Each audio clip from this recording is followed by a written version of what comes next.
Bueno, Mauro, seguimos con este bloque de biografías. Seguimos con el bloque biográfico, con uno de los personajes más importantes, que es Daniel, y lo dejamos, en el último programa dejamos en un panorama bastante desolador para el pueblo judío, porque estaba caminando hacia la cautividad, nada más y nada menos.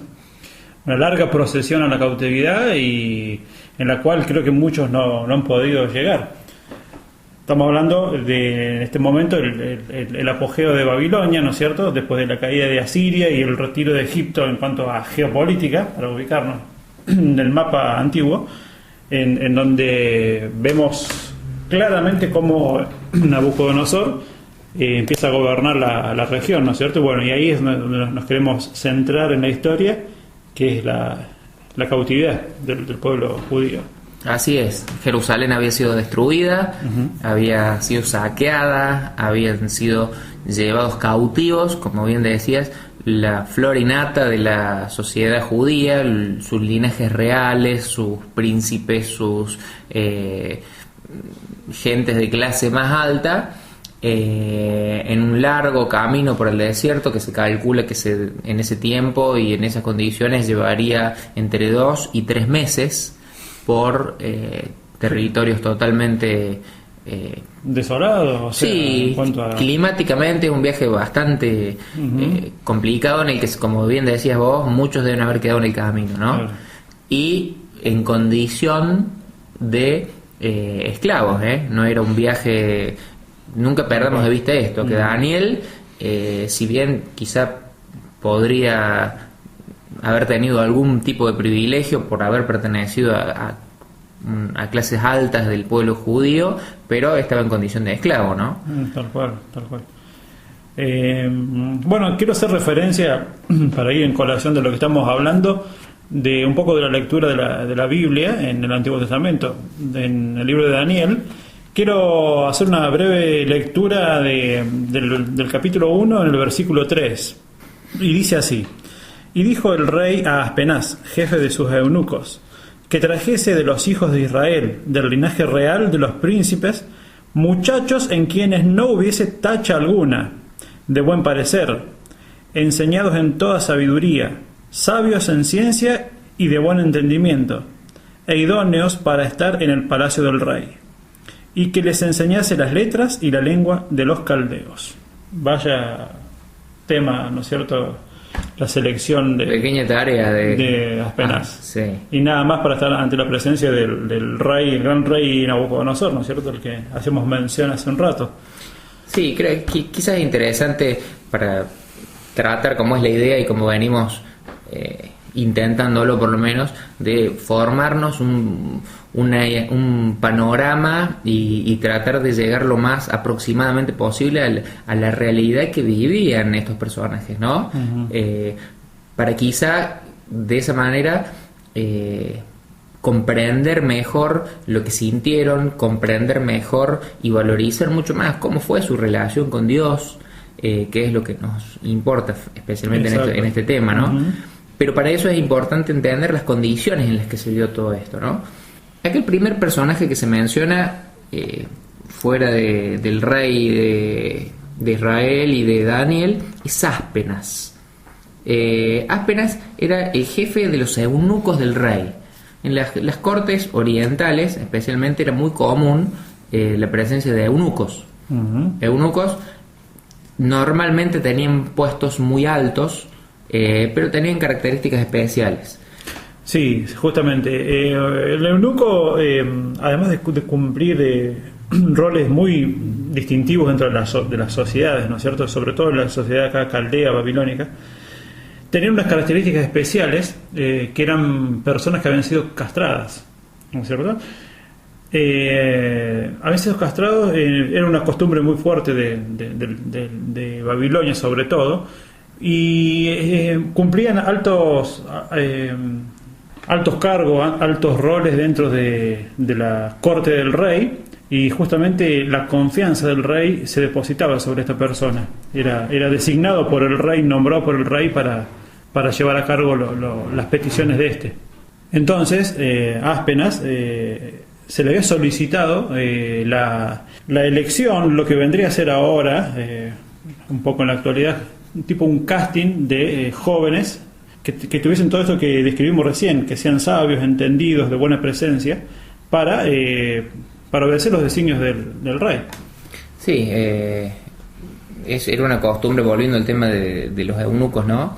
Muy común en las cortes orientales, digamos, no solamente en Babilonia, sino en Asiria, también en Persia posteriormente. Hay eunucos quizá que han tenido mucho renombre. Me viene a la mente Bagoas, un eunuco que tenía una función muy importante dentro del imperio persa, pero bueno, ese es, digamos, otro tema, ¿no?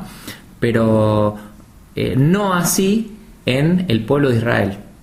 El pueblo de Israel, por la ley judía y porque Dios no lo había ni ordenado ni mucho menos permitido, no tenía esa costumbre, ¿no?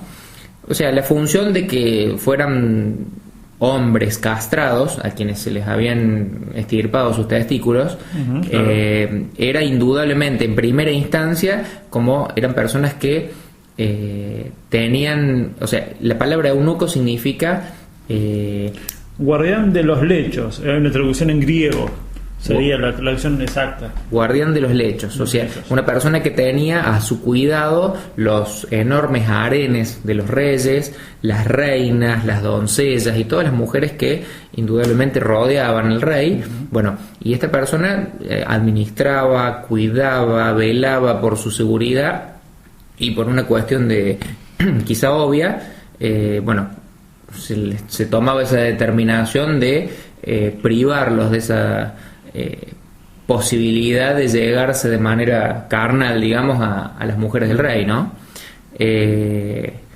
Bueno, básicamente eso, en ese panorama se encontró Daniel, y yo quería comentar algo que quizá no es muy difundido, ¿no? Que existe una enorme posibilidad de que al mismo Daniel y a sus tres compañeros, los sábados, que estamos hablando de Ananías, Misael y Azarías, que después también lo acompañaron en su vida en Babilonia, los hayan transformado en eunucos, los hayan castrado. ¿Y por qué digo esto? Que es algo quizá que puede despertar cierta controversia. Para esto nos tenemos que remontar a una historia, cronológicamente hablando, casi unos 40 años antes del cautiverio, en el reinado de Ezequías, cuando todas estas cuestiones recién empezaban a asomar en el horizonte, el ascenso de Babilonia, todavía estaba Asiria como una gran potencia, pero Babilonia, esto está en el libro de Reyes, quien lo quiera buscar, en el libro de Segunda Reyes, capítulo 20, versículos 17 y 18. Ezequías, rey de Judá, recibe embajadores de Babilonia, y les muestra absolutamente todo. Imprudente decisión, vaya a saber movido por qué, pero les muestra absolutamente todas sus riquezas, todo su potencial, toda su organización de armamentística, tal vez, de defensa, exactamente, ¿no? Y después que esto ocurre y que se van esos embajadores de Babilonia, el profeta Isaías va y le entrega un mensaje de Dios que dice lo siguiente: por esta actitud que vos has hecho y por haber mostrado esto a estos embajadores de Babilonia, va a llegar un momento en que todos los utensilios de la casa de Jehová, del templo de Dios, van a ser llevados a Babilonia.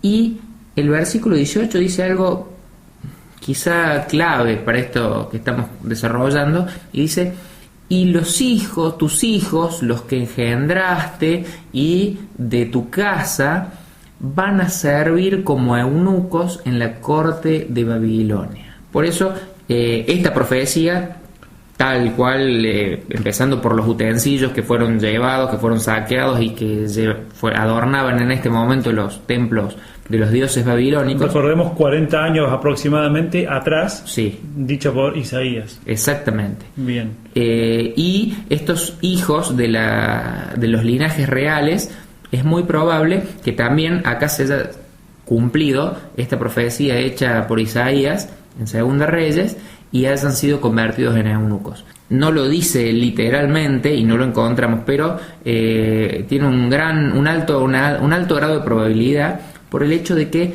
en toda la historia de Daniel y en ningún lugar de la Biblia se menciona que él haya tenido esposa o haya tenido descendencia. Claro. No se menciona después.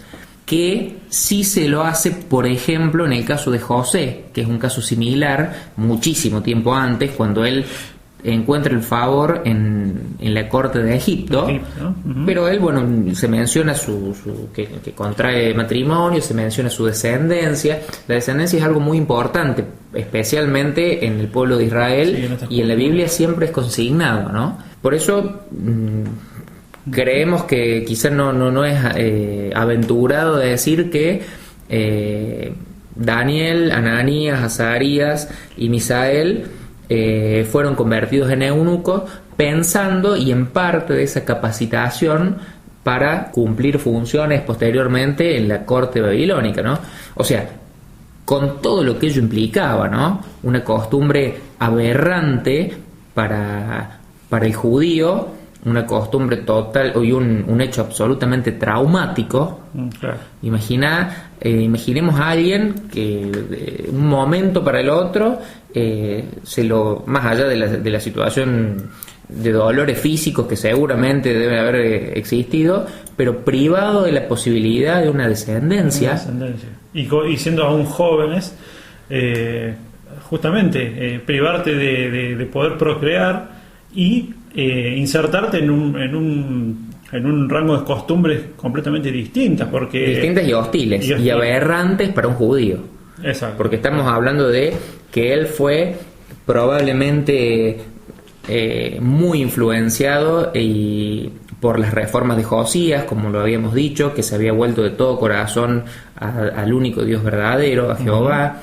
Es muy probable que haya tenido influencias muy fuertes de el profeta Jeremías, contemporáneo, y que él no fue llevado en este viaje de la cautividad, sino termina sus días en el exilio en Egipto. Sí, recuerdo que lo nombramos también.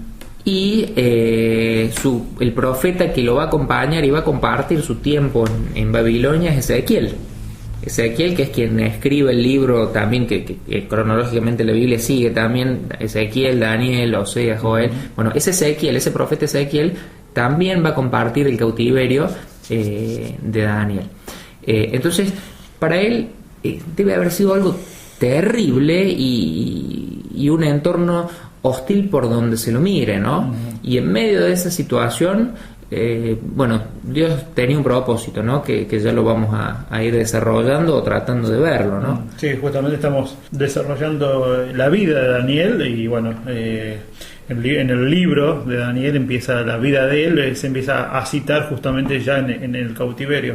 Bueno, entonces Áspenas, el jefe de los eunucos, se le había encomendado que busque muchachos en quienes no hubiese tacha alguna, uh-huh, de buen parecer, enseñados en toda la sabiduría, sabios en ciencia, de buen entendimiento. Estamos hablando no solamente de lo aprendido, esto nos da a pensar, ¿no? No solamente, primero del aspecto físico, ¿no?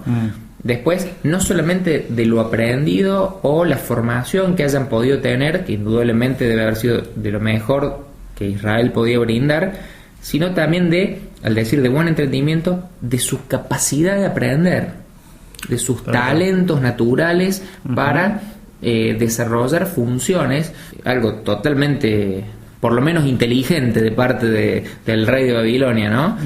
Inteligente, sabio, y también entendiendo de que hay un proceso de adaptación, creo yo, de Daniel y sus compañeros, digamos, porque al cambio tan radical de una costumbre a otra, todos estos procesos físicos por los que tuvieron que pasar, tiene que haber una adaptación, yo creo, y pienso yo que no sería para cualquier persona, o sea, hay que estar en los zapatos de estos muchachos, ¿no es cierto?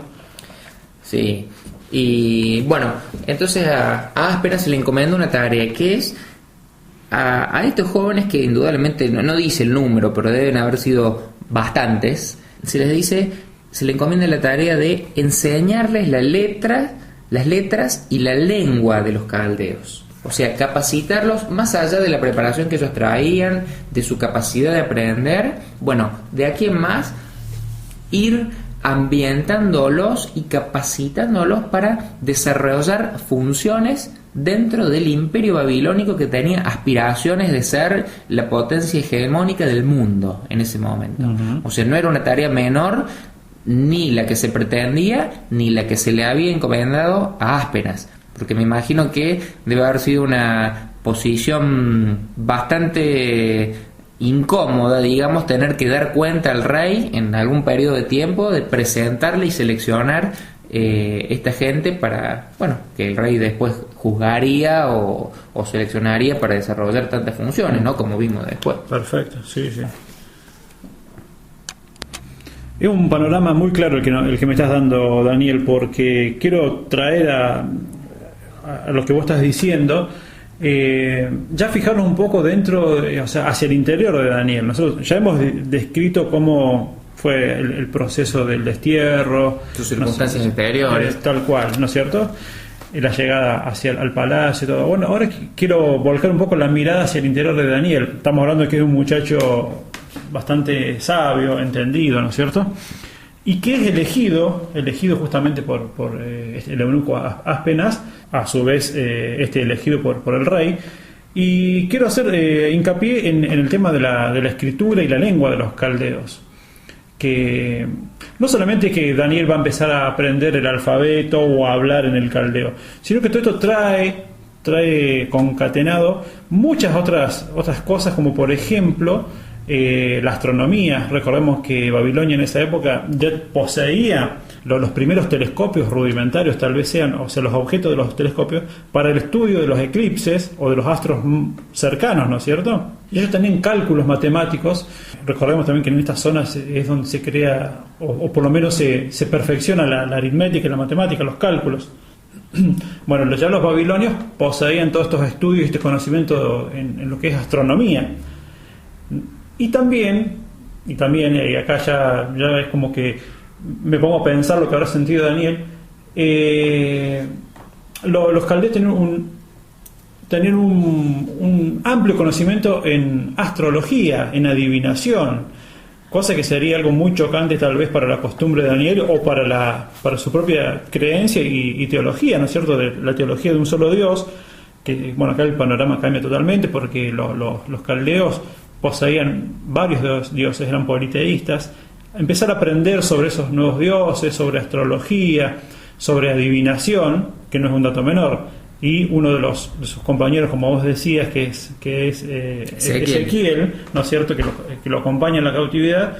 Bueno, y seguramente que han tenido un par de charlas en cuanto al horror de tener que aprender sí o sí sobre todas estas cuestiones nuevas que se les presentaban.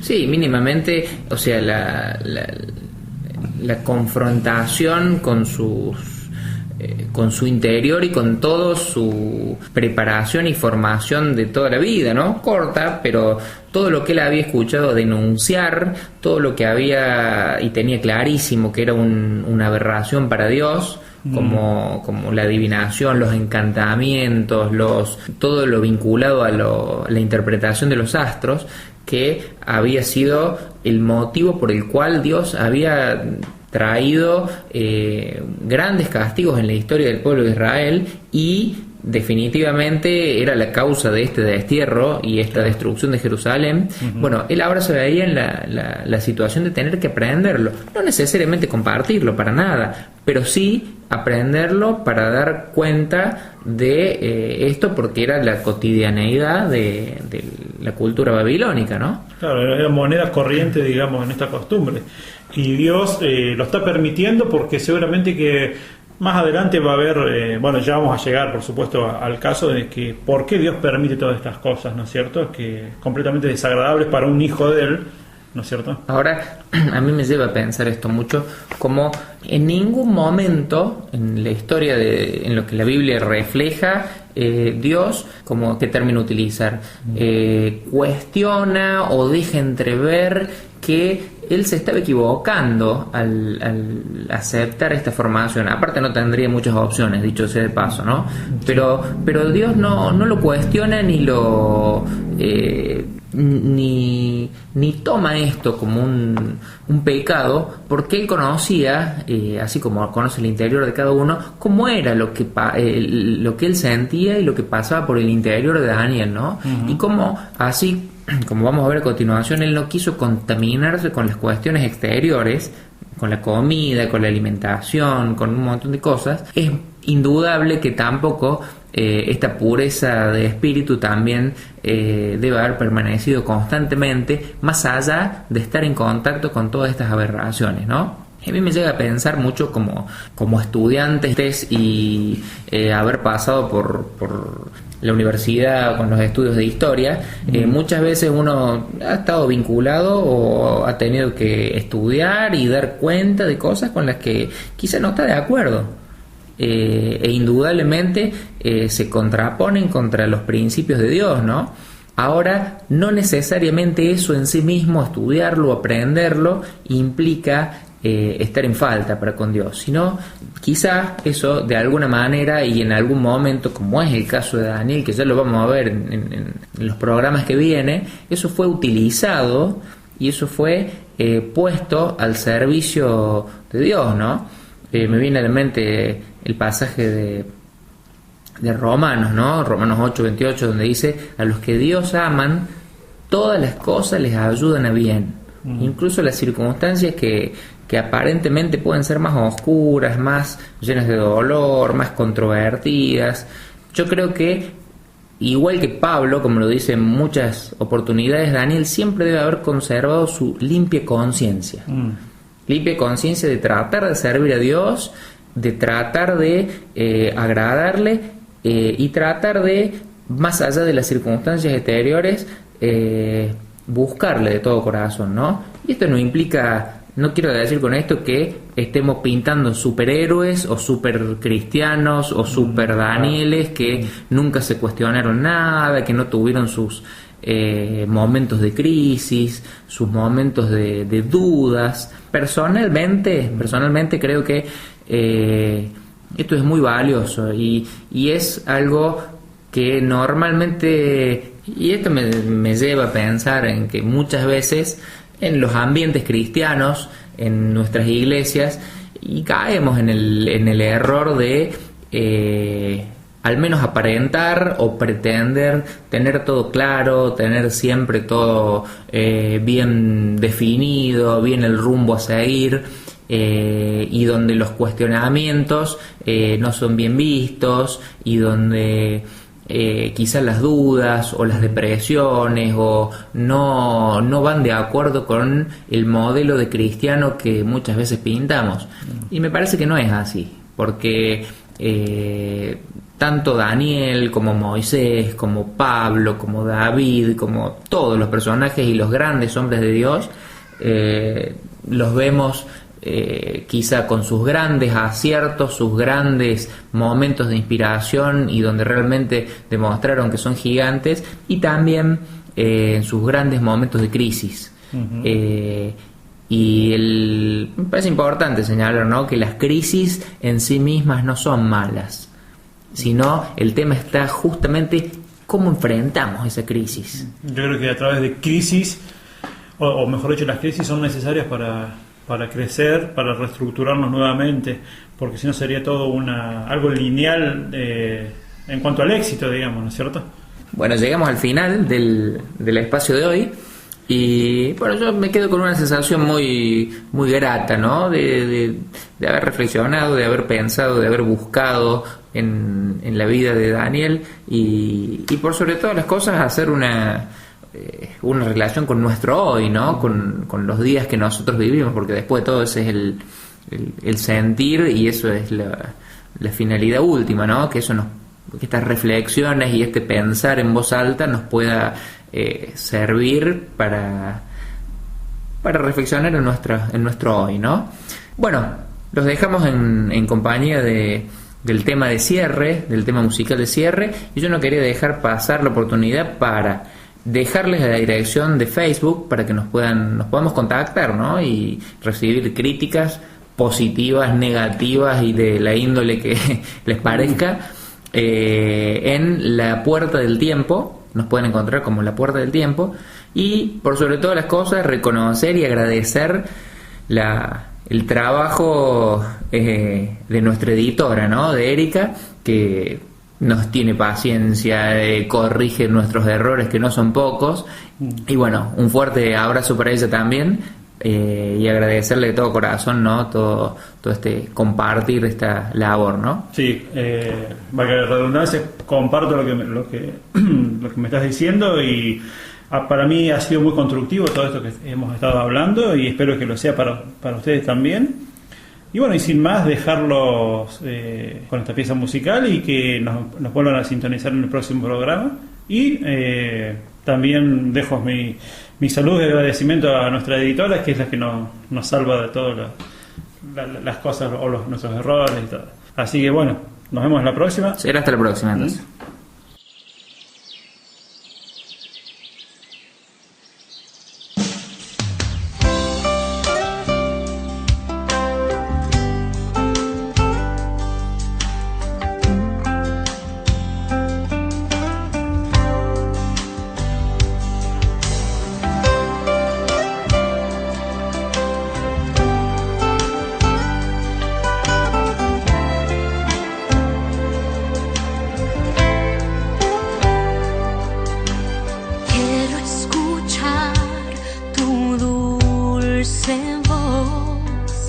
Rompiendo el silencio en mi ser, sé que me haría estremecer, me haría llorar o reír, y caería rendida ante ti, y no podría estar ante ti, escuchándote hablar, sin llorar como un niño, y pasaría el tiempo así, sin querer nada más que escucharte hablar.